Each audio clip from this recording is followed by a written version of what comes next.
आवाज़ें आती थी और बहुत सी गंदी क्रियाएँ मेरे ऊपर भेजी जाती थी। अब गुरु के साथ किया है, मेरे इस बार मेरे कमर पर अटैक हुआ है और वो लोग चाहते हैं कि मैं हमेशा बीमार रहूँ, बिस्तर पर पड़ी रहूँ और मेरे घर में नेगेटिविटी भेज रहे हैं।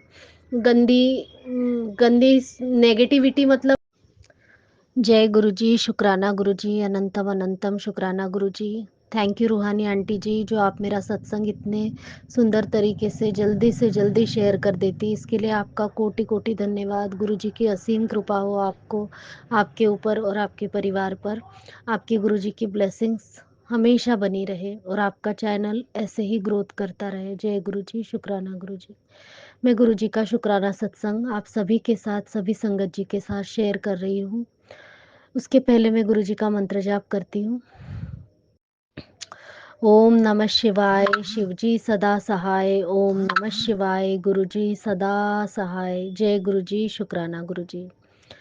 तो चलिए संगत जी, शुरू करते हैं गुरुजी की ब्लेसिंग्स की पोटली। आप सभी के साथ मैं प्रिया, नागपुर से गुरुजी की बेटी, आप सभी के साथ फिर से हाजिर हूँ गुरुजी का शुक्राना सत्संग शेयर करने के लिए। तो चलिए शुरू करते हैं।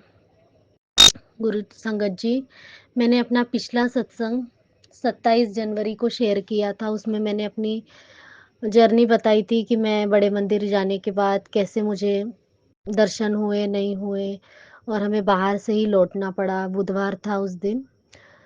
तो आज मैं 13 फरवरी को अपना शुक्राना सत्संग फिर से आप सभी के साथ शेयर कर रही हूँ और मेरी बैटरी भी 77 है। इसका मतलब गुरुजी मेरे साथ उपस्थित है यहाँ पर और मैं अपना शुक्राना सत्संग उन्हीं की अनुमति से शेयर कर रही हूँ, उनकी आज्ञा से शेयर कर रही हूँ। तो चलिए शुरू करते हैं। संगत जी, मेरे साथ इन दिनों बड़ा ही विचित्र विचित्र घटनाएं हुई हैं। मैंने जिस दिन अपना शुक्राना सत्संग शेयर किया था 27 जनवरी को संध्या वेला में, उसी रात मुझे 11 बजे के करीब-करीब, मतलब हाँ, 11 बजे या साढ़े 10 बजे से मेरे घर में इतनी गंदी स्मेल आना शुरू हो गई थी संगत जी। इतनी गंदी स्मेल, और ये स्मेल पहले भी मेरे घर में आती थी गुरुजी के मेरा हाथ पकड़ने के पहले, मेरे ज़िंदगी में आने के पहले ऐसी बहुत गंदी स्मेल और गंदा पानी इकट्ठा रहना और घर में बास आना, घर में तरह-तरह के कीड़े आना।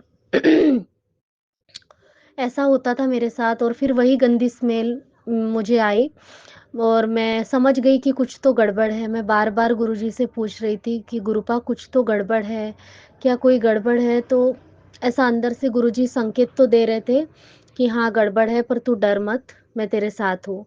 गुरुजी को भोग लगाने का समय हो गया, बच्चे भी सो गए, मेरी छोटी बेटी सो गई, हस्बैंड आने के थे और मेरी बड़ी बेटी बाहर गई थी अपने फ्रेंड्स के साथ, मंदिर या दरगाह में गई थी। उस दिन ताज वाले बाबा का जन्मदिन था, तो वो दरगाह गई थी, तो मैंने भी मना नहीं किया। मैंने कहा चल बच्ची है, ज़िद कर रही है तो जाने दिया मैंने और मैं घर में बिल्कुल अकेली थी।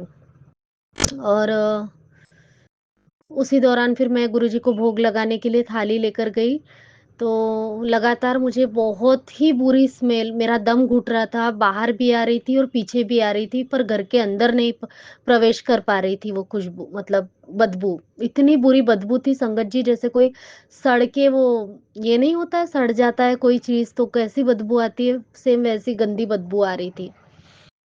तो मेरा दिल बहुत घबरा रहा था और मैं घर में बिल्कुल अकेली थी और कोई नहीं था, पर मुझे डर नहीं लग रहा था, पर मुझे ऐसा लग रहा था कि कुछ तो गड़बड़ है और नेगेटिविटी कुछ तो है। पर मैं डर नहीं रही थी और मैं गुरुजी के पास गई, गुरुजी को भोग लगाया और गुरुजी ने अंदर से मुझे इंट्यूशन दी कि तू फटाफट बैठ और मेरे सामने बैठकर मंत्र जाप शुरू कर दे।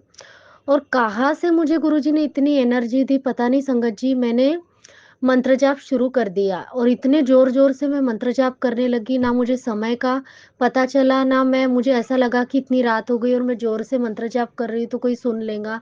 ऐसा कोई भी मेरे मन में विचार नहीं था, बस मैं लगातार 20 मिनट, 15 मिनट मैंने मंत्र जाप किया ज़ोर-ज़ोर से। और उसी समय आप यकीन नहीं मानोगे संगत जी, कि उसी दौरान वो बदबू गंदी आना बंद हो गई।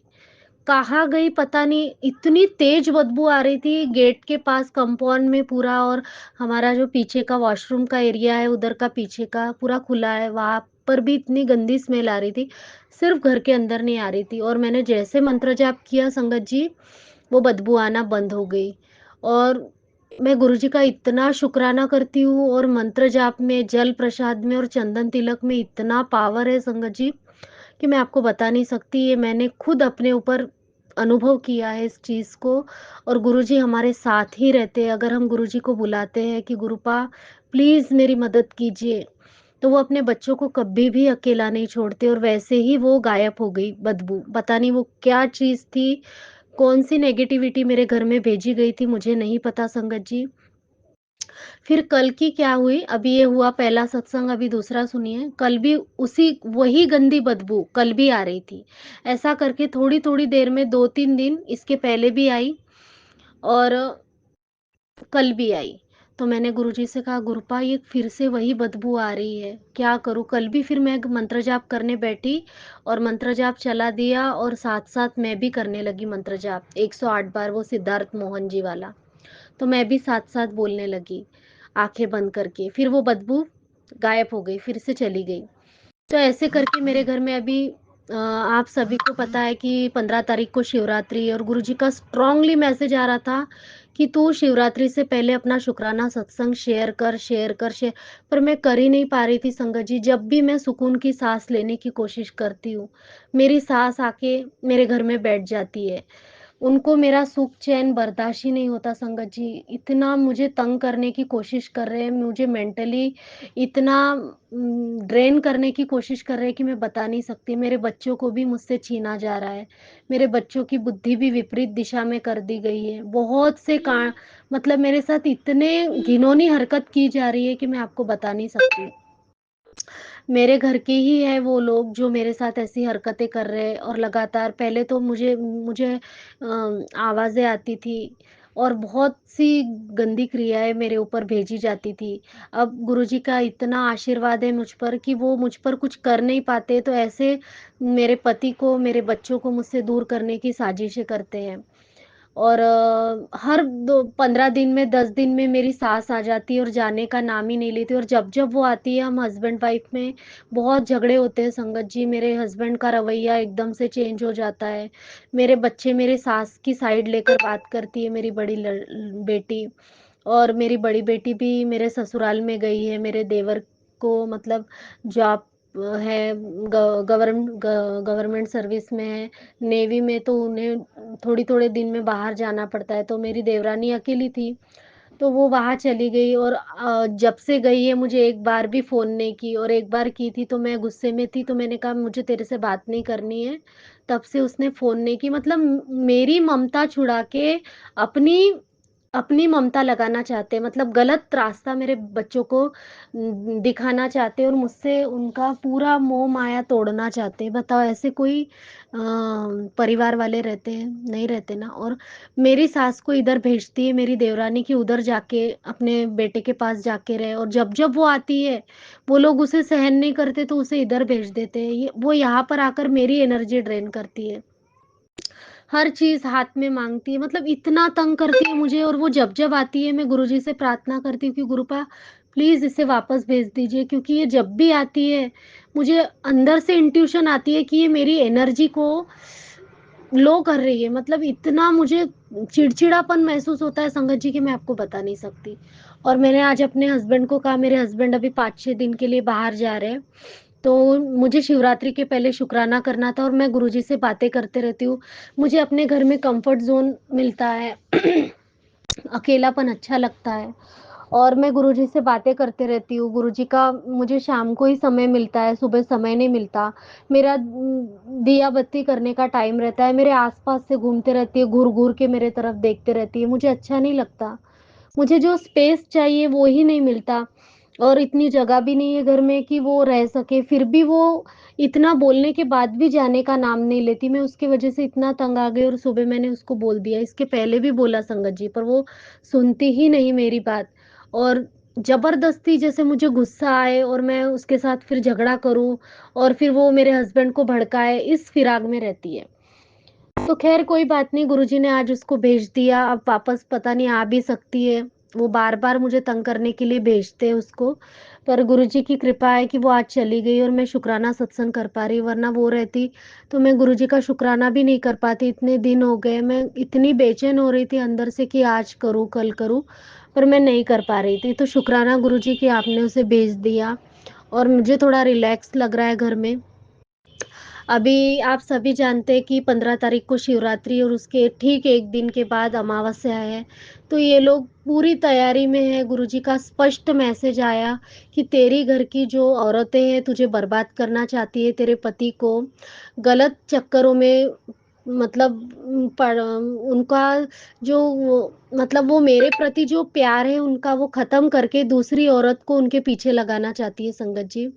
और गुरुजी ने कहा कि इसके पहले कि वो कुछ बड़ा करे, वो इस अमावस्या पर कुछ बड़ा करने का सोच रही है, पर तू फ़िक्र मत कर, मैं तेरे साथ हूँ और मैंने सब कुछ इंतज़ाम कर लिया है, पर तू चिंता मत कर, उदास मत हो, घर का वातावरण अच्छा रख, अपने बच्चों की तरफ ध्यान दे, तेरा कोई कुछ नहीं बिगाड़ सकता, मैं हमेशा तेरे साथ हूँ, बस तू आगे बढ़ती रहे। इतने पॉज़िटिव मैसेज गुरुजी भेजते और मुझे इतनी खुशी होती है अंदर से कि मेरा कोई साथ नहीं देता मेरे गुरुपा के सिवा, पर मेरे गुरुजी हमेशा मेरा साथ देते हैं।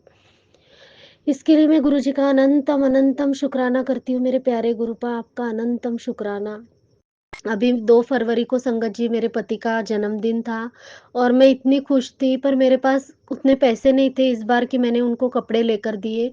पर इसके पहले ही मैंने उनको 2 टी-शर्ट लेके दी थी कि हमें दिल्ली जाना था, तो मैंने सोची कि उनके पास नहीं है, तो मैं पहले ही उनके लिए लेकर आई थी 2 टी-शर्ट। तो मैंने उनके जन्मदिन पर नहीं लिया, पर मैं केक नहीं लेकर आई क्योंकि मुझे पता था कुछ ना कुछ गड़बड़ होंगी। और मेरे पति इधर मेरे साथ जन्मदिन न मना के मेरे घर में उधर ससुराल में मस्त जन्मदिन मना के आए, केक काट के आए और मैं यहाँ पर अकेली मेरी छोटी बेटी के साथ थी और मुझे लगा ही था कि गुरुपा ये होगा ही होगा। आप देख लेना वो मेरे साथ नहीं मनाएगा, हर बार की तरह हमेशा मेरा दिल तोड़ेगा और वही हुआ। फिर हमारे बीच उनके आने के बाद मैंने थोड़ी-सी मुझे बहुत गुस्सा आया और मैंने उनके साथ फिर थोड़ा झगड़ा की, हमारी नोक-झोंक हुई, फिर उन्होंने जाकर गुस्से में जाकर एक छोटा केक लेकर आए और काटे और फिर मेरा मूड तो वैसे भी खराब हो गया था, पर गुरुजी ने कहा कि घर में कलेश मत कर, शांत रह, तुझे तो पता था पहले ही ऐसा होना था, फिर तू क्यों कलेश कर रही है? फिर मैं गुरुजी की टेलीपैथी हुई और मैं एकदम शांत हो गई कि सही बात है, जब मुझे पता था ऐसा होना ही है, तो मैं कलेश करके क्यों अपना भी मूड खराब करूँ और घर का वातावरण वो तो चाहते ही है कि घर में झगड़े हो और ये एक-दूसरे से अलगाव हो इनका और एक-दूसरे को अलग कर दें। उनकी पूरी प्लानिंग है संगत जी कि मेरे पति को मुझसे अलग कर देने की, पर गुरुजी कहते हैं कि ये रिश्ता मैंने जोड़ा है, ये कभी नहीं टूट सकता। मैंने तुम दोनों को एक किया है और मैं तुम दोनों की रक्षा भी करूँगा, तू चिंता मत कर। वो कितनी भी कोशिशें कर ले, कितनी भी साजिशें कर ले, पर वो नाकाम ही होएँगी और ज जिसने तुझे इतना तंग किया है, इतना परेशान किया, अब वो भी वही भोगेगा जो तुझे दिया है। पता नहीं संगत जी मेरे सुख शांति में इन लोगों को क्या प्रॉब्लम होती है मुझे नहीं पता। मैं तो इनका कभी बुरा नहीं चाहती, यहाँ तक कि मैं इनके बारे में सोचती भी नहीं हूँ। पर जब-जब मैं खुश रहने की कोशिश करती हूँ, तब-तब ये लोग मुझे परेशान करने चले आते हैं। पर संगत जी अब पता नहीं कि किसके दिल में क्या है मुझे नहीं पता। मेरा दिल सच्चा है, मैं कभी किसी के लिए बुरा नहीं सोचती और ना कभी सोचूँगी क्योंकि मैं अपने गुरुजी की बेटी हूँ, तो गुरुजी मुझे ये नहीं सिखाते। हाँ, पर थोड़ी चिड़चिड़ी हो जाती हूँ, तो मुझे गुस्से में कंट्रोल नहीं होता कि मैं क्या बोल रही हूँ। इसके लिए मैंने गुरुजी से माफ़ी भी माँगी कि गुरुजी मैंने अपने सास को ऐसा बोला। मैं किसी को हर्ट नहीं करना चाहती, पर वो लोग आकर मुझे परेशान करते हैं, तो प्लीज़ आप उसे उन्हें देख लेना। बस यही मैंने कहा गुरुजी से अभी और संगत जी क्या बताऊँ मेरे दोनों अंगूठे जो है, मेरे जो पैरों के दोनों अंगूठे हैं वो पूरे सड़ गए, फंगल इन्फेक्शन हो गया और उनमें इतना पस भर गया और नेल्स में इतना दर्द है, आस-पास का पूरा एरिया लाल-लाल सूज गया है। हॉस्पिटल भी गई संगत जी, फिर भी दवाइयाँ खाई, आराम नहीं हुआ। गुरुजी ने कहा कुछ नहीं होगा, चंदन तिलक लगाया, जल प्रसाद भी ले रही हूँ। सत्संग में भी मन नहीं लगता, काफ़ी दिनों से मन इतना उदास-उदास है, किसी चीज़ में मन नहीं लगता, ना सत्संग सुनती हूँ। गुरुजी ने कहा ये जो तेरे अंदर आलस आ रहा है ना, ये सारा नेगेटिविटी का नतीजा है। पर तू फ़िक्र मत कर, शुक्राना कर, बाकी सब कुछ मुझ पर छोड़ दे। दोनों अंगूठे में इतना दर्द है कि चलना भी नहीं हो रहा और इस बार मेरी जो कमर के नीचे का एरिया है वो टारगेट किया गया है मेरा, ताकि मैं इन फालतू के चक्करों में, दर्द में उलझी रहूँ और अपने लक्ष्य से भटक जाऊँ, अपने कामों में ध्यान ना दूँ, सारा दिन बिस्तर पे पड़ी-पड़ी रहूँ और अपने पति से भी ढंग से बात ना करूँ, बच्चों से भी, मेरा घर पूरा ऐसा ही पड़ा रहे, लापरवाहों की तरह। इस बार मेरे कमर पर अटैक हुआ है और वो लोग चाहते हैं कि मैं हमेशा बीमार रहूँ, बिस्तर पर पड़ी रहूँ और मेरे घर में नेगेटिविटी भेज रहे हैं। गंदी नेगेटिविटी, मतलब जो भी भेज रहे हैं, गंदी हरकतें कर रहे हैं, पता नहीं ब्लैक मैजिक करके क्या-क्या भेज रहे हैं, मुझे नहीं पता, मुझे बोलते हुए भी मुझे शब्द भी नहीं मिल रहे हैं। और मेरा सर, मेरे गर्दन का पूरा एरिया जो है, ऐसा लग रहा है मेरे कंधों पर पता नहीं ऐसा कौन-सा बोझ रख दिया गया है, इतना दर्द होता है संगत जी। गर्दन का जो ऊपर का एरिया है, शोल्डर पेन, ऊपर से नीचे तक, पूरा ब्लैक मैजिक करके रखा है ताकि मैं इन्हीं सभी चक्करों में पड़ी रहूँ, मेरा ध्यान ना लगे, ना भक्ति में, ना कामों में, ना मतलब किसी भी चीज़ में नहीं। पानी में अगर मैं पैर डालती हूँ, तो मेरे पैर में पूरा पस जमा हो रहा है। गुरुजी ने कहा सब कुछ ठीक हो जाएगा, बस तू चिंता मत कर और अपना शुक्राना सत्संग शेयर कर। और गुरुजी ने मुझे काफ़ी राहत दी।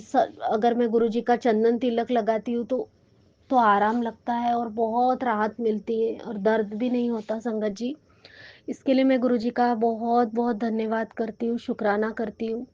काफ़ी दिन से मेरे हस्बैंड का रवैया मेरे साथ ठीक नहीं है। अंदर से मुझे इतनी चिढ़ आती है कि मेरा इतना सब कुछ करने के बाद भी मेरे पति मेरे साथ ऐसे रहते हैं। बहुत नेगेटिविटी मेरे अंदर आई और बहुत रोई मैं गुरुजी के पास। अभी भी बहुत इमोशनल हो रही हूँ, पर मैं रोऊँगी नहीं। और मैंने गुरुजी से कहा, गुरुजी शायद मुझ में ही कोई कमी है, इसीलिए मेरा पति हमेशा मेरे साथ ऐसा करता है। पर गुरुजी ने कहा कि तू उसे मत कुछ बोल, उसकी कोई गलती नहीं है। ये ब्लैक मैजिक करके तेरे प्रति उसके मन में नफ़रत पैदा करने की एक साजिश है, पर तू फ़िक्र मत कर। तुम दोनों के रिश्ते को मैंने ब्लेस कर दिया है और वो तेरे साथ बिल्कुल अच्छा रहेगा। जब-जब वो मेरे साथ अच्छा रहता है या शांत रहता है, पता नहीं संगत जी क्या हो जाता है, एकदम से उसका रवैया, मेरे पति, एक तो वो मुझसे बात नहीं करता है, वो देख के मुझे इतनी चिढ़ आती है कि मैं क्या बताऊँ। मतलब मैं 10 बार एक सवाल पूछूँगी, वो एक भी बार मुझे जवाब नहीं देता और इस बात से मुझे इतना चिढ़ मचती है, फिर मैं बहुत रोने लगती हूँ। मुझे ऐसा लगता है कि ये क्या है? मतलब मैंने ज़िंदगी में इतना सैक्रिफ़ाइस किया और इसके बाद भी मुझे ये सब भुगतना पड़ रहा है। फिर मैं गुरुजी के पास जाती, फिर रोती हूँ। गुरुजी कहते हैं, "बेटा, तुझे नहीं पता, जो मैं देख सकता हूँ, वो तू नहीं देख सकती। क्या हो रहा है, वो मुझे पता है।" अब ऐसा है संगत जी कि जो होता है मुझे समझ में नहीं आता क्या हो रहा है, पर ये तो समझ में आता है कि कुछ तो गड़बड़ हो रही है, कुछ तो गड़बड़। जब-जब मेरा पति उधर जाता है ससुराल में, वहाँ से आने के बाद उसका रवैया मेरे प्रति इतना बुरा हो जाता है, इतना बुरा कि मैं क्या बताऊँ। अलग मेरी सास अलग बच्चों को भड़काती है कि चल बेटा उधर रहेंगे हम दोनों और बच्चे को भी लेके चल। मतलब मेरी सास का मुझे ऐसा लगता है कि वो चाहती ही नहीं कि हम खुश रहें और बार-बार हम दोनों के बीच में आ जाती है संगत जी। कोई बात करते रहेंगे तो बीच में आके टोकेंगी, बीच में बैठ जाएँगी। मतलब इतना तंग करने की साजिश करते हैं कि मैं बता नहीं सकती। पर फिर भी गुरुजी कहते हैं, बेटा बस अब थोड़े ही दिन रह गए तेरे कष्ट काटने में, थोड़ा और सहन कर ले, बाकी सब कुछ ठीक हो जाएगा। तो इतनी हिम्मत देते हैं संगत जी गुरुजी, मुझे इतनी हिम्मत देते हैं कि मैं बता नहीं सकती। मेरे घर में जो भी नकारात्मकता है, जो भेजते हैं, वो घर के अंदर तो प्रवेश नहीं कर सकती क्योंकि गुरुजी का आशीर्वाद है, गुरुजी की उपस्थिति है, तो वो कुछ कर नहीं सकते। बस वो मुझे डराने के लिए और मेरे घर में माहौल खराब करते हैं, पर गुरुजी 5 मिनट में ही सब ठीक कर देते। इतनी कृपा है मेरे गुरुपा की मेरे ऊपर कि सब कुछ ठीक होना ही होना है। और गुरुजी के इतने पॉज़िटिव मैसेज आते हैं कि तुझे घर ब्लेस किया, तुझे गाड़ी ब्लेस की, तेरा जो-जो सपना है, तू जो-जो सोचेंगी, वो तेरा सब पूरा होगा। तेरा घर पूरा पैसे से भर जाएगा, तुझे कभी पैसे की तंगी महसूस नहीं होगी। बस तू एक बार शुक्राना कर। तो शुक्राना गुरुजी, आपकी इतनी अनंत ब्लेसिंग्स का शुक्राना जो आप हमेशा रोज़ देते हो। गुरुजी ने कहा कि तू हेल्दी डाइट लेना शुरू कर, थोड़ा-सा कभी जूस बना लेते जा, मैंने आज गुरुजी को जूस का भोग लगाया, गुरुजी को जूस बहुत पसंद है और वही जूस फिर मैंने अपने हस्बैंड को भी दिया।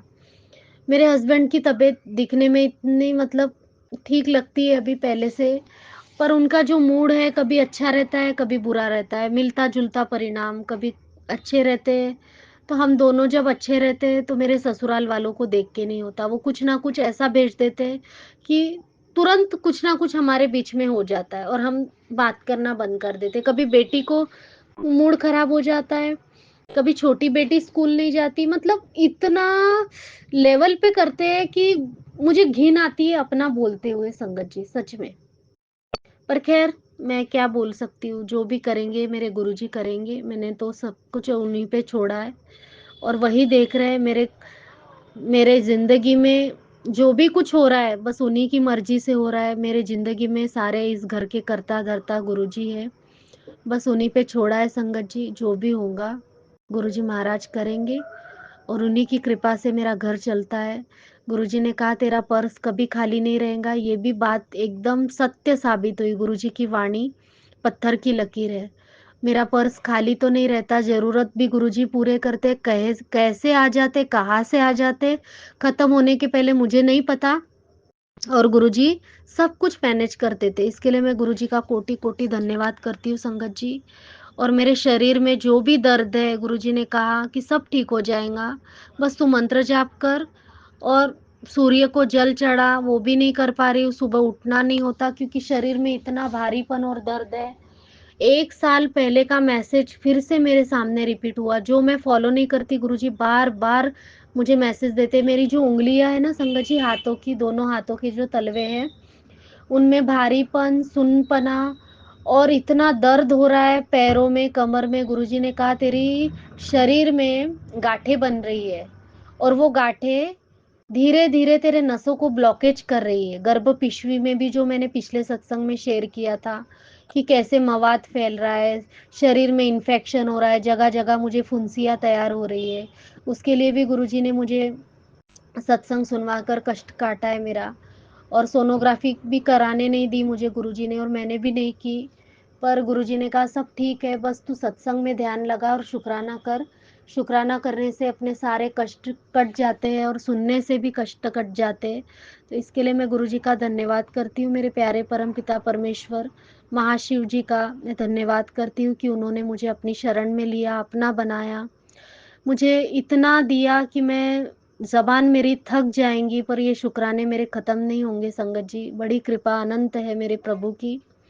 तो शुक्राना मेरे कान्हा जी, मेरे गुरुजी महाराज, मेरी माता रानी, हनुमान जी, आप सभी का दिल से धन्यवाद करती हूँ। और गुरुजी ने कहा कि तू मेरे हर मैसेज को हल्के में मत लिया कर और सुबह लौंग, दालचीनी और तुलसी के पत्तों का काढ़ा बना के पी। 2 दिन से वही-वही मैसेज आ रहा है। मैंने आज काढ़ा भी पिया सुबह उठकर और मुझे थोड़ा हल्कापन लगा, इसके लिए मैं गुरुजी का धन्यवाद करती हूँ संगत जी और मैं चाहती हूँ कि रोज़ मैं ये काढ़ा बनाकर पीऊँ और गुरुजी का आदेश का पालन करूँ। गुरुजी प्लीज़ मुझे आशीर्वाद दीजिए कि मैं आपके बताए हुए रास्ते पर चलूँ, आपके मार्ग पर चलूँ, सतमार्ग पर चलूँ, मुझसे कोई गुनाह ना हो। जितने भी गुनाह मैंने किए, मैं उससे दिल से माफ़ी माँगती हूँ मेरे प्यारे गुरुजी, प्लीज़ मुझे क्षमा कर दीजिए। और मैं चाहती हूँ कि इस शिवरात्रि में मैं दिल खोल के नाचूँ, खूब नाचूँ, अपनी अंतरात्मा को इतना नाच-नाच के मतलब मैं अपने गुनाहों की माफ़ी माँगना चाहती हूँ और अपने कर्मों की माफ़ी माँगना चाहती हूँ और दिल खोल के अपने सारे दुखों को नाच के गुरुजी के चरणों में अपने माफ़ी माँगना चाहती हूँ गुरुजी की। मुझे शब्द भी नहीं मिल रहे, मुझे इतनी सुस्ती आ रही है और इतना मुझे दर्द हो रहा है, मुझे समझ में भी नहीं आ रहा मैं क्या बोल रही हूँ। गुरुजी महाराज बुलवा रहे हैं। तो गुरुजी शिवरात्रि मेरे लिए सबसे स्पेशल बना देना। आपका आशीर्वाद देना, सारी संगत पे ब्लेस करना, सारी संगत को ब्लेस करना और अपना आशीर्वाद देना गुरुजी महाराज जी। प्लीज़ गुरुजी, आप सभी को ब्लेस कीजिए। हम सब आपके बच्चे हैं और हम सब ने कुछ ना कुछ गुनाह किए, तभी तो इस अ, कीचड़ में हम आए और आप हमें हमेशा इस कीचड़ से निकालते हो और हम वापस वही कीचड़ में जाते हैं। गुरुजी महाराज का एक सत्संग मैंने उस दिन सुना था कि अब संगत जी सत्संग लंबा हो जाएगा, पर फिर भी 2 लाइन में बोलना चाहती हूँ कि गुरुजी का इतना सुंदर मुझे सत्संग मिला उस दिन, और बार-बार सुबह से शाम तक मेरे सामने-सामने आ रहा था, और मैंने सोचा कि ये तो मैं सुनूँगी ज़रूर। उसमें क्या लिखा था पता है थंबनेल? कि जो मुझे खाना है तू वो मुझे खिलाती नहीं, ताकि वो खाकर मैं तुझे ब्लेस कर सकूँ। जो मुझे नहीं खाना है वो तू मुझे खिलाती है। अब मैं बड़ी परेशान, मैंने कहा मैं मुझसे कुछ गलती तो नहीं हो गई गुरुजी का भोग लगाने में? अब मैं भी बड़ी एक्साइटेड थी कि ऐसी कौन-सी चीज़ है जो गुरुजी को बहुत ज़्यादा पसंद है, ये सुनना ही चाहिए। फिर मैंने रात को वो सत्संग सुना। अब सुना तो उसमें क्या था पता है? इतनी सुंदर कहानी के रूप में प्रकट करके वो सत्संग शेयर किया गया था कि एक गुरुजी थे, मतलब जो गुरबानी में जो है गुरुजी अपने सुखमनी साहिब जी, गुरु नानक देव जी, उनकी ही स्टोरी है ये। तो ऐसे था उसमें कि एक जो भक्त थे, एक माँ और एक बेटा था, उनका कोई नहीं था इस दुनिया में। उसके पति की मृत्यु हो चुकी थी, और वो गुरु नानक साहिब जी का की बहुत मतलब पूजा करती थी, बहुत उनको अरदास करती थी। और गरीबी इतनी थी कि उनके पास पैसे भी नहीं बचते थे, और उसका एक बेटा था। अब कमा-धमा के वो जो जितना भी कमाती थी, मतलब उसका बेटा जो कमाता था, उससे सिर्फ़ घर चल पाता था, बाकी ज़रूरतें पूरी नहीं हो पाती थी। और उसकी माँ हमेशा बेटे को कहती थी कि बेटा, तू जो भी कमाता है हमारे खाने-पीने में वो ख़त्म हो जाता है, पर मैं गुरुदेव जी के दर्शन करने के लिए जाना चाहती हूँ। तू कुछ पैसे और कमा ताकि मैं इसे जमा करके गुरुजी के दर्शन करने जा सकूँ। अब बेटा इतनी मेहनत करके करने के बाद भी पैसे नहीं बचा पाता था, और वो बहुत परेशान रहता था। एक दिन उसके मित्र ने उससे पूछा कि, "क्या बात है, तुम काफ़ी दिनों से बहुत परेशान हो?" तो उसने कहा कि, "मेरी माँ को गुरुजी के दर्शन करने जाना है, पर उस मैं इतना कमाने के बाद भी मेरे पास पैसे बचते ही नहीं, मैं क्या करूँ?" अब उसके मित्र ने सुन लिया, और वो फिर अपने घर आ गया। अब परिस्थिति इतने खराब होने के कारण वो बेचारा जो काम पे लेके जाता था, वो उसकी माँ रोज़ उसको गुड़ की एक ढेली देती थी कि ये खा के पानी पी लेना, और जब तुम्हें भूख लगे तो ये खा लेना और पानी पी लेना। अब रोज़ ऐसा ही चलता रहा। माँ उसको गुड़ की ढेली देती, और वो जाता बाँध के, और जब उसे भूख लगती वो खा लेता, और जब घर में आता तो माँ रोटी और नमक के साथ जो रोटी, नमक और रोटी लेके बैठती, और उसे कहती कि चल बेटा, मुझे जपजी साहिब का पाठ सुना। बेटा बड़े प्यार से माँ को रोज़ जपजी साहिब का पाठ सुनाता, और जब पाठ खत्म हो जाता तो माँ उसे कहती, ले बेटा ये नमक रोटी तू खा ले, अब ये प्रसाद बन गया है। अब ऐसा ही रोज़ दोनों माँ-बेटों का चलता रहा। बेटा बड़े प्यार से रोज़ शाम को आता, अपना हाथ-मुँह धो के माँ के पास बैठ के अरदास करता, बाबा जी को रोज़ भोग लगाते, और फिर वो अरदास करके वो खा लेता। एक दिन वो काम पर गया, वहाँ पर गुरु नानक देव जी, गुरुजी आए थे। अब इतनी भीड़ थी, उस भीड़ में कुछ ना कुछ बहुत सारी चीज़ें लोग बाबा जी को, मतलब गुरुजी को दे रहे थे। अब सब नए बड़े-बड़े उपहार दे रहे थे, कुछ खाने की वस्तुएँ दे रहे थे। अब इस बेचारे गरीब के पास कुछ भी नहीं था देने के लिए। अब उसने कहा कि मेरे पास तो कुछ है नहीं, मैं क्या दूँ गुरुजी को? सब लोग अच्छी-अच्छी वस्तुएँ दे रहे हैं, खाने-पीने की सामान दे रहे हैं, मैं क्या दे सकता हूँ गुरुजी को? फिर उसको याद आया कि माँ ने मुझे गुड़ की ढेली दी थी कि भूख लगे तो खा लेना। फिर उसने एक गठान खोली, और उसने सोचा कि मैं ये दे देता हूँ गुरुजी को खाने के लिए। फिर वो 2 मिनट सोचने लगा कि इस गुड़ की ढेली में ऐसा क्या है जो गुरुजी मुझे स्वीकार करेंगे? मेरे पास तो अच्छे कपड़े भी नहीं है, ना मैं अच्छा दिखता हूँ, फिर मैं कैसे गुरुजी के सामने जाकर ये सब कुछ दे सकता हूँ? फिर उसने खोलने के पहले फिर वापस रख दी। फिर गुरुजी ने इतने लोगों में से उसे बुलाया, उसे लगा किसे बुला रहे हैं गुरुजी? मुझे बुला रहे हैं क्या? उसने पीछे पलट के देखा, शायद किसी और को बुला रहे होंगे। फिर गुरुजी ने वापस इशारा किया, तो कुछ लोगों ने कहा कि गुरुजी तुम्हें बुला रहे हैं। वो गया और उनके सामने नतमस्तक होकर खड़ा हो गया। गुरुजी ने कहा कि जो लाया है वो देता क्यों नहीं? तो उसने कहा कि आप क्या बोल रहे हैं गुरुजी? फिर गुरुजी ने कहा कि तू जो लाया है वो मुझे देता क्यों नहीं? तो गुरुजी को ऐसी बातें सुनकर उसने कहा कि हाँ, मेरे पास तो गुड़ की ढेली है। फिर जो गुड़ की ढेली जो कपड़े में बंधी हुई थी वो गाँठें गुरुजी छोड़ने लगे, मतलब गाँठें खोलने लगे। तो वो गाँठें क्या थी संगत जी, वो गाँठें उसकी ज़िंदगी में जो गाँठें पड़ी हुई थी, जो तरक्की के रास्ते जो गाँठ बाँधकर वो जो रखे थे, वो खोल रहे थे अपने हाथों से गुरुजी। देखो कितना सुंदर वचन उस सत्संग के माध्यम से बताया गया, इतना मुझे अच्छा लगा और मेरी आँखें नम हो गई वो सुन के। और फिर वो गाँठें खोल-खोल के उन्होंने वो गुड़ की ढेली ये की।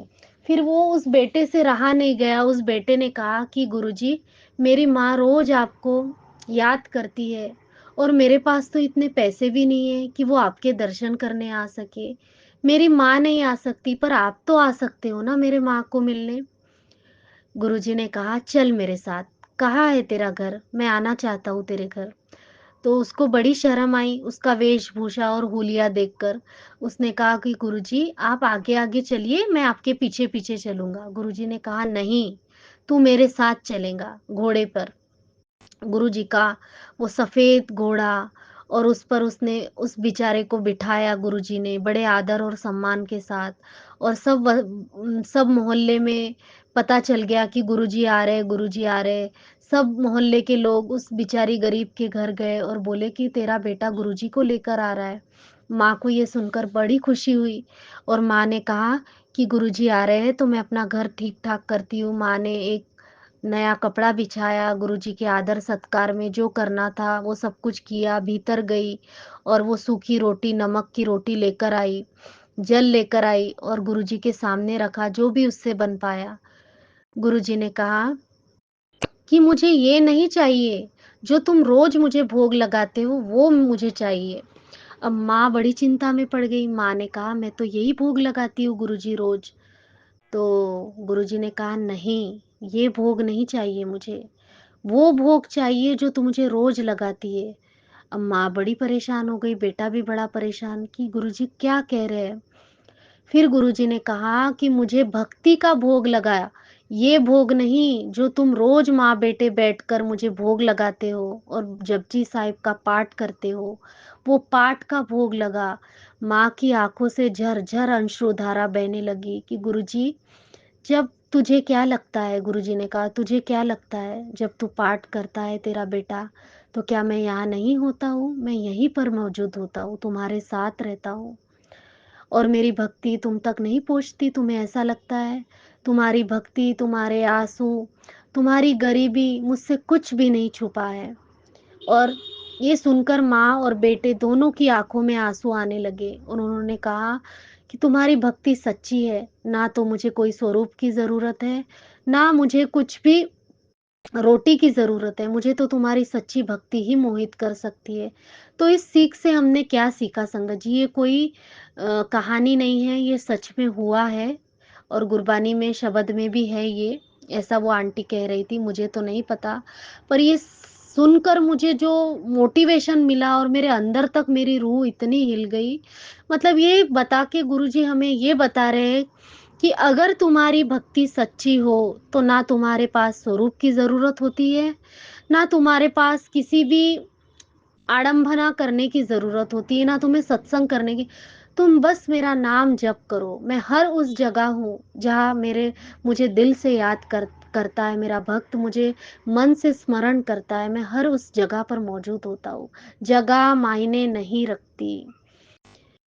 बाप रे! मैं अंदर तक हिल गई और मैंने गुरुजी का अनंतम शुक्राना किया कि हे मेरे परमपिता परमेश्वर, मैं अंतरात्मा से आपका शुक्राना करती हूँ। आज तक मुझे आपने जो कुछ भी दिया, जितना भी दिया, अनगिनत ब्लेसिंग्स दी, जिससे हम जानते भी नहीं, वो आपने हमारे लिए किया।